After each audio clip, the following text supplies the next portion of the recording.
Sometimes the battlefield you choose to fight on can be more dangerous than the enemy itself.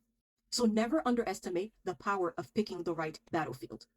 David is getting ready to fight or to go against Absalom, who has rebelled against him and wants to kill him so that he can become king. And David chooses the right battlefield, which was the forest of Ephraim. And it said that the forest devoured more men than the sword. And that's because the forest was dense and rocky. And that specific terrain was to David's advantage because Absalom's army was massive and disorganized.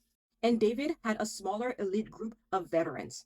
So in this type of forest, the numbers didn't matter. So it was not advantageous for Absalom to have this massive troop coming against David.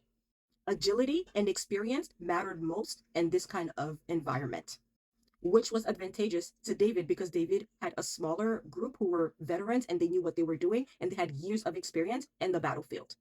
And because of this terrain and the fact that they were a massive group and they were not as trained, not as well trained as David's men, Absalom's soldiers got separated. They probably fell into pits and eventually died and got trampled on in the panic of this battle. And that is how Absalom lost more of his men than David did. And so this teaches us that we don't have to be the strongest all the time. I don't have to be the strongest all the time. We just have to pick the right battlefield, the kind of battlefield that will give us an advantage over our enemies.